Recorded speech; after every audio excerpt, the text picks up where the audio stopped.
우리 좌우 앞뒤 인사하겠습니다. 사랑합니다. 축복합니다. 오늘 이 새벽에도 귀한 하나님의 역사하심의 능력이 여러분 가운데 나타나기를 주님의 이름으로 축원합니다. 오늘 말씀 고린도전서 7장 17절에서 24절 말씀으로 부르심을 받은 그대로라는 제목으로 하나님 말씀 전하도록 하겠습니다. 태어나서부터 또는 어려서부터 부모님을 따라 신앙을 갖게 되는 분들은 예수님을 믿기 전과 그리고 예수님 믿은 후에 삶이 그렇게 차이가 나지 않습니다. 왜냐하면 어려서부터 그런 어떤 삶의 토양이 그 배경이 되어 있기 때문에 큰 변화가 없는 것이죠. 그렇기 때문에 교회에서의 어떤 문화나 또 어떤 관습 이런 것 등에 대한 거부감이 크게 없습니다. 어려서부터 배워왔던 것이기 때문에 행해왔던 것이기 때문에 뭐 예배를 드리고 주일이면 교회를 간다 이런 것이 거부감이 없는 것이죠. 물론 그렇기 때문에 복음의 본질, 복음의 핵심에 대해서 깊이 생각하지 않는 경우가 있습니다. 그냥 어려서부터 해왔던 것들을 그냥 하는 것이기 때문에 그냥 이건 당연한 거다. 이게 우리가 왜 예수님을 믿어야 되지? 이런 거에 대해서 의문을 그렇게 갖지 않아요. 그래서 거기서부터 오는 혼란을 겪는 분들이 간혹 있기는 하지만 교회 문화 때문에 어떤 우리가 지켜오던 것들에 대해서 거부감 또 혼란, 어려움을 겪지는 않습니다.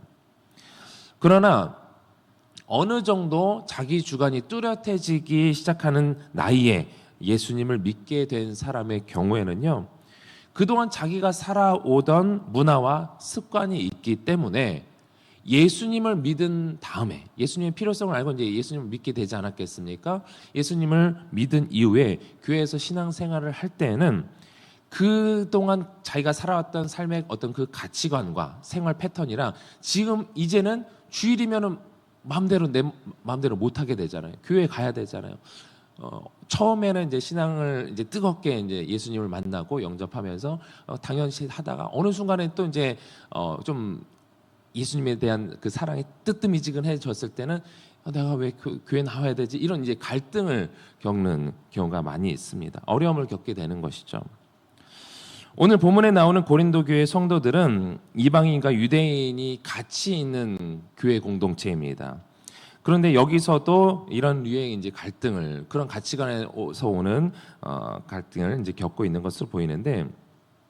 유대인으로서 이 복음을 받아들인 성도의 경우에는 어려서부터 지켜오던 그 율법에서 온전히 자유로워지기 쉽지 않습니다. 어려서부터 몸에 배워왔던 것들, 그렇기 때문에 이것은 당연하다 여겨지는 거예요. 당연하다 여겨지는 가운데 예수님을 알게 되었고 복음을 받아들이게 되었고, 그럼에도 불구하고 여전히 내가 지켜오던 것은 계속해서 하는 것으로 당연시 여기는 것으로 생각을 하는 것이죠. 그리고 그들의 입장에서는 그것을 지키는 것이 그렇게 부담이 되지 않습니다.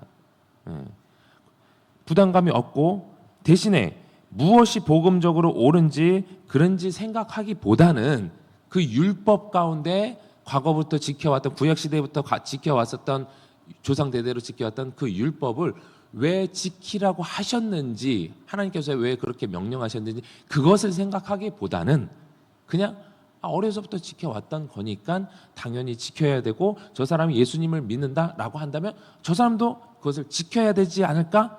당연히 지켜야 돼. 이렇게 생각할 수밖에 없는 것입니다. 특히 할례는 난지 8일 만에 행해지는 것이기 때문에 유대인이라고 한다면 기본적으로 할례를 받았고 그래서 당연시할 수밖에 없는 것이죠. 그렇기 때문에 이 부분으로 인해서 유대인과 이방인들 사이에 있어서는 이런 심각한 갈등의 여지가 있었던 것입니다. 그러다 보니까 유대인들이 이방인들에게 할례를 강요하고 이방인들도 할례를 받으면서 유대교 의식까지 그대로 받아들이려는 사람들이 생겼습니다. 이런 배경 속에서 사람들은 이 할례를 받아야 하느냐 말아야 하느냐라는 의문이 들었고, 바울은 여기에 그렇다면 그것의 본질이 무엇이 본질이냐라는 가르침을 전달하고 있는 것입니다. 오늘 말씀을 묵상하면서 여러분들도 한번 생각해 보았으면 하는 것은, 여러분들이 이제 어려서부터 신앙생활을 해왔던 분들을 포함해서 또 이제는 신앙을 갖게 되면서 5년이 지나고 10년이 지나고 하면서부터 몸에 자연스럽게 배는 것들이 있습니다.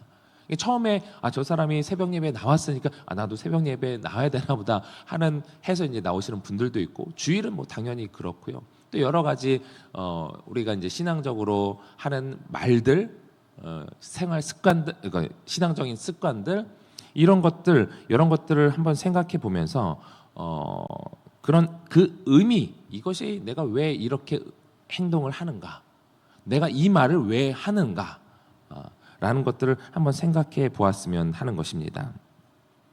먼저 우리 오늘 본문 말씀 17절을 같이 읽어보도록 하겠습니다. 시작. 오직 주께서 각 사람에게 나눠주신 대로 하나님이 각 사람을 부르신 그대로 행하라. 내가 모든 교회에서 이와 같이 명하노라.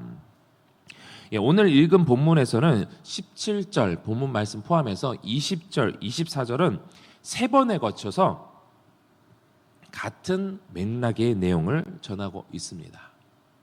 그것은 무엇입니까? 각 사람에게 나눠주신 그대로, 하나님께서 부르신 그대로 행하라, 그대로 살아라, 그대로 하나님이 부르신 그 모습 그대로 신앙생활을, 예수님을 믿어라 라는 것입니다. 있는 모습 그대로 하나님께 나아가라 라는 것은 하나님께서 우리를 어떤 모습이었을 때 부르셨는가 라는 것을 살피는 것입니다. 그리고 지금의 나의 모습을 또 살피는 것이죠. 그래서 할례에 대한 논쟁에서도 18절 19절은 이와 같이 말씀합니다. 18절 19절 시작. 할례자로 부르심을 받은 자가 있느냐? 무할례자가 되지 말며, 무할례자로 부르심을 받은 자가 있느냐? 할례를 받지 말라. 할례 받는 것도 아무것도 아니요 할례 받지 아니하는 것도 아무것도 아니로되 오직 하나님의 계명을 지킬 따름이라. 아멘. 할례를 받은 유대인으로서 복음을 듣고 그리스도인이 된 사람이 있느냐? 그 흔적 일부러 지우려고 하지 말아라. 너희가 그냥 할례 받은 자로서 부르심을 받지 않았느냐? 또 할례를 받지 않은 이방인이 복음을 듣고 그리스도인이 된 사람이 있느냐? 이 기독교의 뿌리가 되는 유대교잖아요. 그 유대교의 할례를 일부러 받으려고 하지 말라는 것입니다. 할례는 구약시대, 곧 율법시대에 하나님의 백성이라는 표시로 받은 의식입니다. 그러나 신약시대를 살고 있는 우리에게 있어서 이 은혜의 시대에는 몸에 할례를 행하는 것으로 하나님의 자녀가 되는 것이 아니라 오직 예수 그리스도의 대속의 은혜로 하나님의 자녀가 됩니다. 믿으십니까? 어떤 의식으로, 어떤 표징으로 우리가 하나님의 자녀가 되는 것이 아니라는 것이죠. 그러므로 구원받은 성도에 있어서 하나님의 말씀에 순종하는, 구원받은 자로서 구원받고 이제는 하나님의 말씀에 순종하는 삶이 중요한 것이지, 할례와 같은 문제로 논쟁하는 것은 중요한 문제가 아니라는 것입니다. 아예 무의미하다는 것이죠. 할례 받는 것도 할례 받지 아니하는 것도 아무것도 아니다. 그래서 로마서 2장 28절 29절은 이렇게 말씀합니다. 시작. 대저 무릇 표면적 유대인이 아니요 표면적 육신의 할례가 아니니라. 오직 이면적 유대인이며 할례는 마음에 할지니 영에 있고 율법 조문에 있지 아니한 것이라. 그 칭찬이 사람에게서가 아니요 다만 하나님에게서니라. 아멘. 모양이나 의식으로 하나님의 백성이 되는 것이 아니라는 것을 다시 한번 말씀하고 있습니다. 그래서 지금 부르심을 받은 모습 그대로, 있는 모습 그대로 하나님의 우리를 부르셨어요. 우리가 부자기 때문에 부르신 것이 아니라, 우리가 착한 일을 해서 부르신 것이 아니라, 우리가 잘나서 부르신 것이 아니라, 우리의 외모가 출중해서 부르신 것이 아니라 있는 모습 그대로 하나님의 자녀이기 때문에, 하나님의 백성이기 때문에 하나님의 예수님께서 당신의 피값을 주시고 우리를 사신 거예요. 하나님의 자녀가 될 수 있도록 우리를 부르신 거예요. 그래서 우리는 이제 주님의 은혜에 감사하면서 하나님의 계명을 따라 살려고 하는 외적인 삶의 변화, 외적인 삶의 어떤 자세를, 어떤 지위를 갖추려고 하는 것이 아니라 우리의 삶의 변화를 갖추는 것이고, 그것과 함께 그 계명을 주신, 무엇을 지켜라, 이것이 옳으니라 라는 어떤 그 계명을 주신 하나님의 마음, 왜 이것을 지키라고 하셨을까? 그 하나님의 마음에 관심을 기울이면서 우리 내적인 삶의 변화를 갖는 것이 중요하다라는 것입니다. 18절 19절이 어떻게 보면 할례를 받은 유대교, 또 할례를 받지 않은 이방인 사이에서 나오는 어떤 종교적인 문제였다라고 한다면, 이어서 나오는 21절 22절은 사회적 신분의 관점을 다루고 있는데, 우리 함께 보도록 하겠습니다. 내가 종으로 있을 때에 부르심을 받았느냐 염려하지 말라. 그러나 내가 자유롭게 될 수 있거든 그것을 이용하라. 주 안에서 부르심을 받는 자라도 주께 속한 자유인이요 또 그와 같이 자유인으로 있을 때에 부르심을 받은 자는 그리스도의 종이니라. 아멘.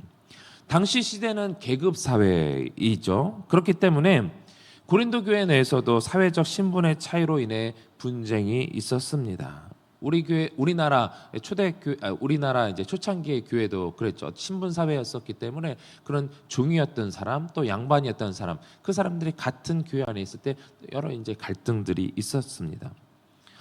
여기서도 그랬던 것인데, 그런 상황에서 바울은 말하기를 현실적인 종이나 자유자의 신분은 더 이상 문제가 되지 않는다라는 겁니다.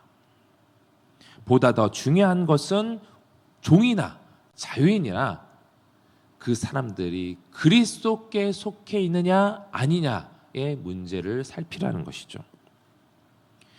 특히 이제 고린도 교회 그 성도들은 대부분의 사람들이 이제 1장의 내용을 보면 그런 맥락을 우리가 이해할 수 있는데, 대부분의 사람들이 신분이 높은 사람보다는 신분이 낮은 사람, 아니면 중간에서 신분 상승을 시도하려고 하는 사람들, 이런 사람들이 대부분이었던 것으로 보이는데, 그들에게 말하기를 노예는 그리스도 안에서 자유자가 되었다라는 것입니다. 자유자가 되었다. 이 종들에게, 종의 신분의 입장에서는 얼마나 이것이 복음이겠습니까? 예수님 자체도 이제 복음이지만 그런 어떤 삶의 어떤 변화, 이런 부분들 역시도 생각해 볼 때 어떤 복음이 되지 않겠습니까? 자유자라는 것입니다. 너희들이 종이지만 자유자와 같은 삶을 살아라라는 것이죠. 또한 자유인이라고 말하는 사람들 중에 복음을 듣고 거듭난 사람들은 너희들이 자유라고 이 마음껏 누릴 수 있는 사람들이 아니라 오히려 그리스도의 종이라고 얘기하는 것이죠. 결론적으로 예수 그리스도 안에서 거듭난 사람들은 주 안에서 참 자유를 누리게 되고, 세상에서는 종으로 얽매여 있다 생각할지 모르겠지만 실제로 너희는 참 자유를 얻은 사람들이다라는 것을 기억하면서 자유인의 삶을 누리라는 것이고, 동시에 우리는 세상으로부터의 어떤 핍박받고 어떤 억압받고 하는 그런 사람들이 아니라 오직 예수 그리스도의 종이라는 사실을 기억하라는 것입니다. 내 마음대로 살 수 있는 사람들이 아니라는 것이죠. 그리스도의 종으로서의 삶을 기억하라는 것입니다. 자유자인 동시에 종이라는 것을 기억하라는 것이죠. 그러므로 현실에서 종의 삶을 사는 것이 문제가 되지 않으며, 또한 자유인이라고 해서 자신의 삶을 마음대로 살지 말고 그리스도의 종된 삶을 살라고 말씀하고 있는데, 그 이유가 무엇이냐면 우리 본문 23절을 읽어보겠습니다. 시작. 너희는 값으로 사신 것이니 사람들의 종이 되지 말라. 아멘. 우리는 예수님의 피값으로 사신 자신의 모든 것을, 피값이라는 것은 자신의 생명이죠. 자신의 모든 것을 내어 주시기까지, 그 값을 치르시면서까지 우리를 사신 거예요. 그 값으로. 그렇게 된 주님의 종입니다. 믿으십니까? 예. 내 몸은 내 것이 아니다. 계속해서 반복되는 내용이죠. 내 몸은 내 것이 아니에요. 주님의 것입니다. 그러니까 주님의 것이기 때문에 사람들의 종이 되지 말라는 거예요. 현실적으로 사람들의 종으로서의 삶을 살아가고 있지만 그것에 얽매인 삶에서 멈춰있지 말라는 겁니다. 사람들의 말에 주눅들지 말고 사람들이 만들어 놓은 어떤 사회 체계에 억눌리지 말고 세상의 환경에 의해서 좌지우지 되지 말라는 것이죠. 세상의 지위와 신분이 우리를 규정하지 못한다는 것입니다. 사람들의 말에 의해서 우리가 좌지우지 되지 않는다는 거예요. 우리의 정체성은 세상에 의해서 규정되는 것이 아니라 예수 그리스도에 의해 예수 그리스도와 맺은 그 관계로 인해서 우리의 정체성이 결정되는 것이기 때문입니다. 우리는 연약해서 사람들의 말에 영향을 받아요. 누가 나에게 손가락질하면 그것 때문에 상처를 받아요. 그것 때문에 교회를 떠나요. 그런 것에 의해서 좌지우지되는 우리의 신분이 아니라는 거예요. 우리의 정체성 그런 것들에 의해서 변화되는 것이 아니라는 것입니다. 우리의 정체성은 예수님께서 핏값을 주고 사신 그것으로 인해서 그 순간부터 결정되어 있는 것입니다.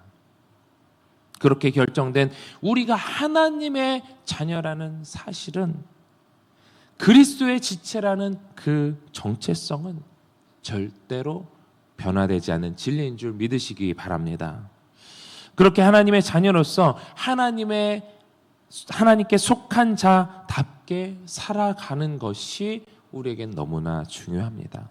그래서 바울은 24절에 다시 한번 반복해서 말하는 것입니다. 24절 시작. 형제들아 너희는 각각 부르심을 받은 그대로 하나님과 함께 거하라. 하나님께서는 다양한 신분과 배경의 사람들을 불러 하실 수 있는 분입니다. 그렇기 때문에 여러분들이 어느 자리에 있든지 각각 하나님의 부르심을 받은 그대로 하나님과 동행할 수 있기를 바랍니다. 있는 모습 그대로 주님과 동행할 수 있기를 바랍니다. 그래서 앞에 지난번에 말씀드렸던 17절에서 24절의 내용은 이 결혼한 사람에 대해서 얘기를 나눴었죠. 또 과부가 되었던 사람이나 독신의 은사가 있는 사람이나 또 결혼했다가 이혼한 사람들, 이 모든 사람들 각각의 모양으로 있지 않습니까? 그런 사람들 역시 결혼한 것이 중요한 것이 아니고 결혼 안 한 것이 중요한 것이 나쁜 것이 아니고 이상한 것이 아니고 그 모습 그대로 하나님의 부르신 그대로 주님께 나와 주님의 말씀에 순종하라라는 것입니다. 그런 환경들이 외적인 환경들이 우리를 주장하지 못한다는 거예요. 그래서 있는 모습 부르신 그대로 하나님께 순종하고 충성하라. 다시 한번 말씀드리지만 환경이 여러분들의 삶에 영향을 미치지 않도록 주의하시기 바랍니다. 여러분들의 정체성은 어디에 달려있다? 주님께 달려있다. 주님께서 정해 주신 거예요. 우리의 주인은 오직 예수님 뿐입니다. 믿으십니까? 아멘. 이 사실을 기억하면서 오늘도 주님께서 우리를 부르신 모습 그대로 주님께 순종하고 충성할 수 있기를 바랍니다.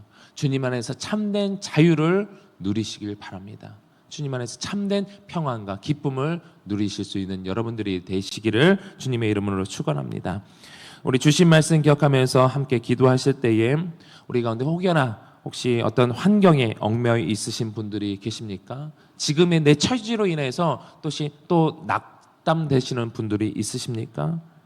지금까지 벗어나지 못하고 여러분들을 억누르고 있는 것이 있으십니까?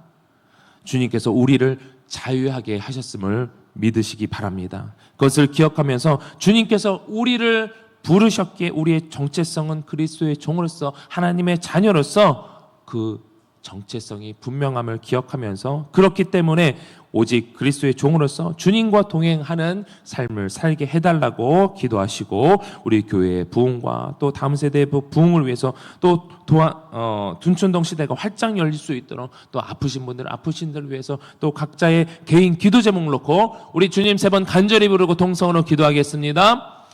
주여 주여